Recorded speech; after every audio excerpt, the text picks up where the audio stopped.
Hello friends, ನಮಸ್ತೆ friends. ಈ ದಿನ ಆಗಸ್ಟ್ 13, 2025. ಈ ದಿನದ ದ ಹಿಂದೂ ಇಂಗ್ಲಿಷ್ ದಿನಪತ್ರಿಕೆ ಏನಿದೆ, ಇದರಿಂದ ಬಹಳ ಪ್ರಮುಖವಾದಂತಹ ಒಂದಷ್ಟು ಇಂಗ್ಲಿಷ್ ಪದಗಳನ್ನ ಈ ವಿಡಿಯೋದಲ್ಲಿ ಕಲಿಯೋಣ. ಫ್ರೆಂಡ್ಸ್, ಮೊದಲ ಪದ ರಿವೇಲ್. PREVAIL. ರಿವೇಲ್ ಅಂತಂದ್ರೆ ಫ್ರೆಂಡ್ಸ್ ಕನ್ನಡದಲ್ಲಿ ಗೆಲ್ಲೋದು ಅಥವಾ ಮೇಲುಗೈ ಸಾಧಿಸು. ಈಗ ಎಲೆಕ್ಷನ್ ನಡೆದಾಗ ಇಬ್ಬರ ನಡುವೆ ಒಬ್ಬ ವ್ಯಕ್ತಿ ಏನ್ ಮಾಡ್ತಾನೆ, ಗೆಲ್ತಾನೆ, ಮೇಲುಗೈಯನ್ನ ಸಾಧಿಸ್ತಾನೆ. ಫ್ರೆಂಡ್ಸ್, ಅರ್ಥ ಮಾಡ್ಕೊಳ್ಳಿ, ಇಬ್ಬರು ವ್ಯಕ್ತಿಗಳ ನಡುವೆ ಸ್ಪರ್ಧೆ ನಡೆದಾಗ ಓಕೆ, ಒಬ್ರು ಮೇಲುಗೈ ಸಾಧಿಸ್ಬೇಕು, ಒಬ್ರು ಗೆಲ್ಲಬೇಕು. ಓಕೆ, ಈ ರೀತಿ ಸ್ಪರ್ಧೆಯ ಮೂಲಕ ಒಬ್ಬ ವ್ಯಕ್ತಿ ಗೆಲ್ಲೋದೇನಿದೆ, ಇದಕ್ಕೆ ಬಳಕೆ ಆಗ್ತಕ್ಕಂಥ ಪದ ಪ್ರಿವೇಲ್. ಫ್ರೆಂಡ್ಸ್, ಈ ಹೆಡ್ಲೈನ್ ನ ಗಮನಿಸಿ, ಇಲ್ಲಿ ಕಾನ್ಸ್ಟಿಟ್ಯೂಷನ್ ಕ್ಲಬ್ ಅಂತ ಮೆನ್ಷನ್ ಮಾಡಿದ್ದಾರೆ. ಫ್ರೆಂಡ್ಸ್, ಇದು ಈ ಲೋಕಸಭೆಯ ಸದಸ್ಯರು ಏನಿದ್ದಾರೆ, ಎಂಪಿಗಳು, ಇವರು ಮಾಡ್ಕೊಂಡಿರುವಂತಹ ಒಂದು ಕ್ಲಬ್. ಕ್ಲಬ್ ಅಂದ್ರೆ ಗೊತ್ತಲ್ಲ, ದೊಡ್ಡ ದೊಡ್ಡ ಶ್ರೀಮಂತ ವ್ಯಕ್ತಿಗಳು ತಮ್ಮ ರೀಕ್ರಿಯೇಷನ್ಗಾಗಿ ಒಂದ್ ಕಡೆ ಭೇಟಿ ಮಾಡಿ ಮಾತುಕತೆಗೆ ಅಥವಾ ಕಾನ್ಫರೆನ್ಸ್ ಅದು ಇದು ಕಲ್ಚರಲ್ ಪ್ರೋಗ್ರಾಮ್ ಅನ್ನ ಆರ್ಗನೈಸ್ ಮಾಡ್ಕೊಂಡು ಮೈಂಡ್ ಫ್ರೆಶ್ ಮಾಡ್ಕೊಳ್ಳೋದಕ್ಕೆ ಕ್ಲಬ್ ಅಂತ ಮಾಡ್ಕೊಳ್ತಾರೆ. ಎಂಪಿಗಳು ಮಾಡ್ಕೊಂಡಿರೋ ಕ್ಲಬ್ಗೆ ಕಾನ್ಸ್ಟಿಟ್ಯೂಷನ್ ಕ್ಲಬ್ ಅಂತ ಹೆಸರಿಟ್ಟಿದ್ದಾರೆ. ಈ ಕ್ಲಬ್ಗೆ ಫ್ರೆಂಡ್ಸ್ ಪ್ರತಿ ವರ್ಷ ಎಲೆಕ್ಷನ್ ನಡೆಯುತ್ತೆ. ಈ ಸೆಕ್ರೆಟರಿ ಪೋಸ್ಟ್ಗೆ ಪ್ರತಿ ವರ್ಷ ಎಲೆಕ್ಷನ್ ನಡೆಯುತ್ತೆ. ನಿನ್ನೆ ಮೊನ್ನೆ ನಡೆದಂತ ಎಲೆಕ್ಷನ್ ಅಲ್ಲಿ ರಾಜೀವ್ ಪ್ರತಾಪ್ ಇಬ್ರು ನಿಂತಿದ್ರು ಎಲೆಕ್ಷನ್ ಅಲ್ಲಿ.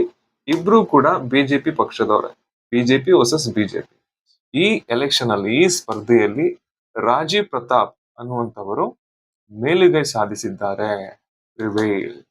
ಫ್ರೆಂಡ್ಸ್, ಪ್ರಿವೇಲ್ ಅಂತಂದ್ರೆ ಇಬ್ರು ವ್ಯಕ್ತಿಗಳ ನಡುವೆ ಸ್ಪರ್ಧೆ ನಡೆಯುತ್ತೆ. ಆ ಸ್ಪರ್ಧೆಯಲ್ಲಿ ಒಬ್ಬ ವ್ಯಕ್ತಿ ಮೇಲುಗೈ ಸಾಧಿಸ್ತಾ ಗೆದ್ದ ಅಂತ ಹೇಳೋದಕ್ಕೆ ಬಳಕೆ ಆಗ್ತಕ್ಕಂಥ ಪದ ಪ್ರಿವೇಲ್. ಫ್ರೆಂಡ್ಸ್, ಎರಡನೇ ಪದ ಪ್ರಿಡಿಕ್ಟ್. PREDICT. ಪ್ರಿಡಿಕ್ಟ್ ಅಂತಂದ್ರೆ ಫ್ರೆಂಡ್ಸ್ ಕನ್ನಡದಲ್ಲಿ ಭವಿಷ್ಯ ನುಡಿ ಅನ್ನುವಂತ ಅರ್ಥ ಬರುತ್ತೆ. ಅಂದ್ರೆ ಫ್ರೆಂಡ್ಸ್, ಮುಂದೆ ಭವಿಷ್ಯದಲ್ಲಿ, ಫ್ಯೂಚರ್ ಅಲ್ಲಿ ಸಂಭವಿಸಬಹುದಾದಂತಹ ಘಟನೆಯನ್ನ ಮೊದಲೇ ನುಡಿಯೋದೇನಿದೆ, ಹೇಳೋದೇನಿದೆ, ಅಥವಾ ಮೊದಲೇ ಅದ್ರ ಬಗ್ಗೆ ಸೂಚನೆ ಕೊಡೋದೇನಿದೆ, ಇದಕ್ಕೆ ಇಂಗ್ಲಿಷ್ ನಲ್ಲಿ ಪ್ರಿಡಿಕ್ಟ್ ಅಂತ ಕರಿತೀವಿ. ಅಂದ್ರೆ ಫ್ರೆಂಡ್ಸ್, ನಾಳೆ ಬೆಳಿಗ್ಗೆ ಆಫೀಸ್ಗೋ ಅಥವಾ ಸ್ಕೂಲ್ ಕಾಲೇಜ್ಗೋ ಹೋಗೋದಕ್ಕೆ ಅಂತ ಮನೆಯಿಂದ ಹೊರಗಡೆ ಬರ್ತೀರಾ. ಆಗ ಫುಲ್ಲು ಮೋಡ ಕವಿದ ವಾತಾವರಣ ಇದ್ರೆ ನೀವೇನಂತ ಗೆಸ್ ಮಾಡ್ತೀರಾ? ಆ ಮಬ್ಬು ಕವಿದಂತ ವಾತಾವರಣದ ಆಧಾರದ ಮೇಲೆ ನೀವು ಭವಿಷ್ಯವನ್ನ ನುಡಿತೀರಾ, ಮುಂಚೆನೆ ಗೆಸ್ ಮಾಡ್ತೀರಾ, ಮಳೆ ಬರಬಹುದು. ಪ್ರಿಡಿಕ್ಟ್.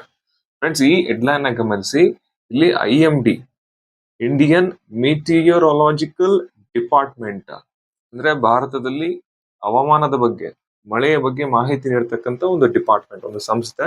ಸೊ ಈ ಸಂಸ್ಥೆ ಫ್ರೆಂಡ್ಸ್ ತೆಲಂಗಾಣ ರಾಜ್ಯದಲ್ಲಿ ನೆಕ್ಸ್ಟ್ 72 hours ಅಲ್ಲಿ ಭಾರಿ ಮಳೆ ಆಗುತ್ತೆ, ಹೆವಿ ರೈನ್ ಆಗುತ್ತೆ ಅಂತ ಭವಿಷ್ಯವನ್ನ ನುಡಿದಿದೆ ಪ್ರಿಡಿಕ್ಟ್. ಸೊ ಫ್ರೆಂಡ್ಸ್, ಪ್ರಿಡಿಕ್ಟ್ ಅಂತಂದ್ರೆ ಭವಿಷ್ಯದಲ್ಲಿ ನಡೆಯೋದನ್ನ ಮುಂಚೆನೆ ಗೆಸ್ ಮಾಡೋದು.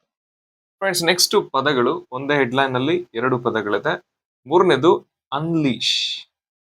UNLEASH. ಅನ್ಲೀಶ್ ಅಂತಂದ್ರೆ ಫ್ರೆಂಡ್ಸ್ ಕನ್ನಡದಲ್ಲಿ ಬಿಡುಗಡೆಗೊಳಿಸು ಅನ್ನುವಂತ ಅರ್ಥ ಬರುತ್ತೆ.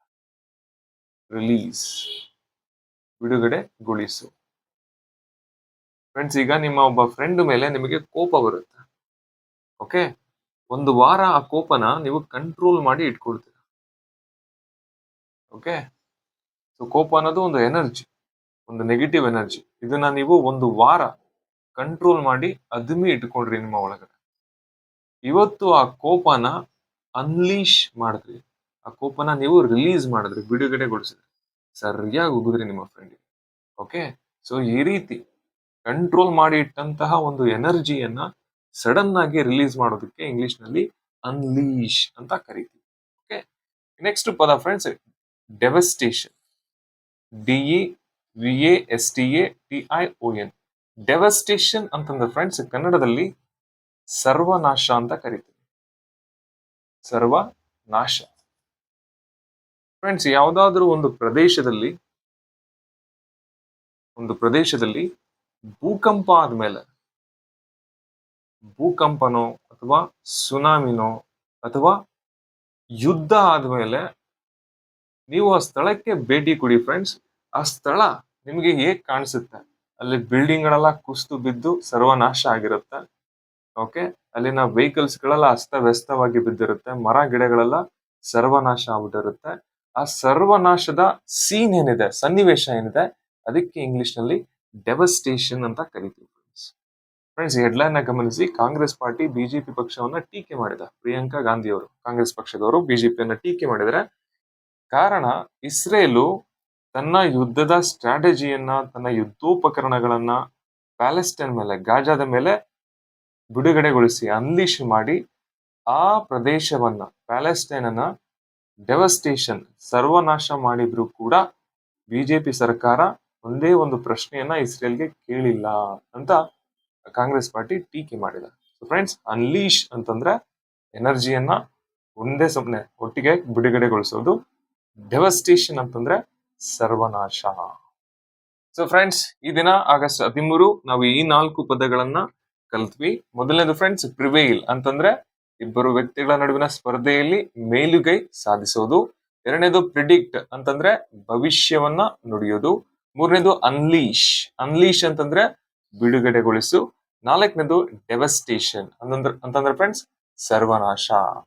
ಫ್ರೆಂಡ್ಸ್, ಸಾಧ್ಯವಾದ್ರೆ ಯಾವ್ದಾದ್ರು ಒಂದು ಪದವನ್ನ ಅಥವಾ ಎಲ್ಲಾ ಪದಗಳನ್ನ ಬಳಸಿ ವಾಕ್ಯಗಳನ್ನ ರಚಿಸಿ ಸಂದೇಶ ರೀತಿ ಕಾಮೆಂಟ್ ಸೆಕ್ಷನ್ ಅಲ್ಲಿ ಹಾಕಿ. ಇದರಿಂದ ಒಂದು ನಿಮಗೆ ರಿವಿಷನ್ ಆಗುತ್ತೆ, ಮತ್ತೊಂದು ಬೇರೆಯವರು ಅದನ್ನ ಓದಿದಾಗ ಅವರಿಗೆ ತುಂಬಾ ಯೂಸ್ಫುಲ್ ಆಗುತ್ತೆ ಅಂತ ಹೇಳ್ತಾ ಫ್ರೆಂಡ್ಸ್, ಥ್ಯಾಂಕ್ ಯು.